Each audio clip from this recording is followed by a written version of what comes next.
Je m'adresse à vous en tant que président de la Société internationale d'études des tumeurs trophoblastiques.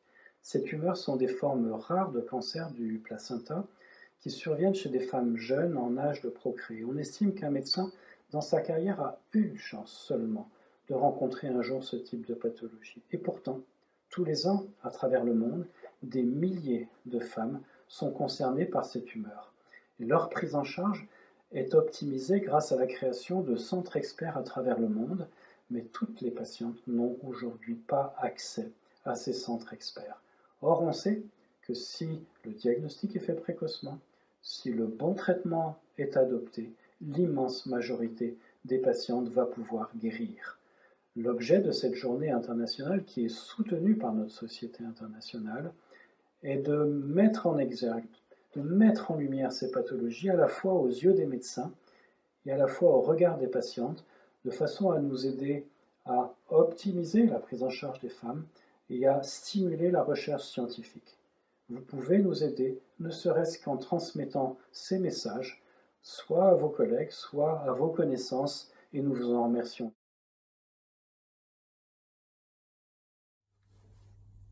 Bonjour à tous, en cette journée internationale des tumeurs trophoblastiques gestationnelles, je voudrais souligner le travail d'équipe qui sous-tend la prise en charge de ces maladies rares. Et dans l'équipe, j'intègre tout d'abord les patientes à qui j'adresse toutes mes pensées, ces patientes qui doivent affronter cette maladie que nous essayons d'accompagner le mieux possible, malgré parfois des traitements extrêmement lourds.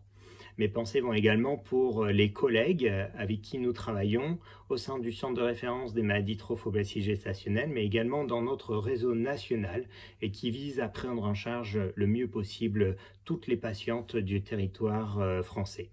Et puis, dans l'équipe, j'intègre également nos partenaires académiques et industriels avec qui nous essayons de développer des études pour améliorer la prise en charge, pour essayer de faire des progrès dans le traitement de ces tumeurs rares. Et un certain nombre de résultats très favorables nous font penser que nous sommes en train de faire des progrès importants à la fois pour le pronostic des patients, mais également pour le changement de pratique. Voilà donc au sein de cette équipe qui intègre à la fois les patientes, les soignants, les partenaires industriels et académiques, je nous souhaite une très heureuse journée du 3 septembre 2025 pour les tumeurs trophoblastiques gestationnelles.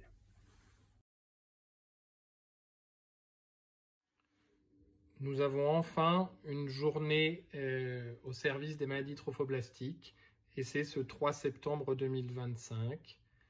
Elle est le fruit d'une collaboration entre les sociétés savantes et les associations de patientes.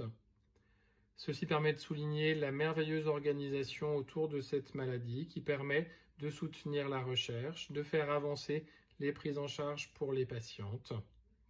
Je crois que beaucoup d'entre nous souhaiteraient avoir pour toutes les pathologies que nous prenons en charge une organisation aussi exemplaire.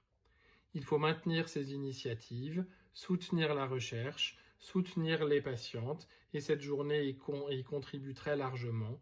Donc longue vie à la journée internationale des maladies trophoblastiques qui, j'espère, au fur et à mesure des années, va prendre une ampleur aussi importante que ce qui existe dans d'autres pathologies. Belle journée à tous et à toutes.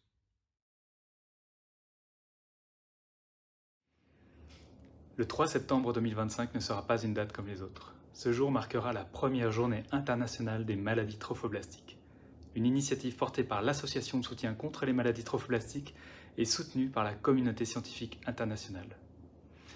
En tant que chercheurs, nous sommes au cœur de cette dynamique. Nos travaux en laboratoire, nos collaborations internationales et nos découvertes cliniques transforment peu à peu le pronostic de ces maladies rares. Les maladies trophoblastiques sont peu connues des cliniciens et des chercheurs, alors que la recherche a récemment montré que l'on pouvait transformer leur pronostic. Grâce au progrès de l'immunothérapie, de la biologie moléculaire et des thérapies ciblées, nous ouvrons des voies thérapeutiques inédites. Les résultats présentés lors du congrès de l'ISSTD à Lyon en 2024 en témoignent. La recherche avance et avec elle l'espoir pour les patientes.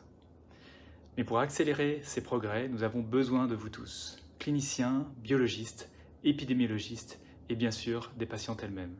Cette journée est l'occasion de renforcer les liens entre la recherche et le terrain, de sensibiliser à l'importance des bases de données et de promouvoir les essais cliniques innovants. Le 3 septembre 2025, agissons ensemble.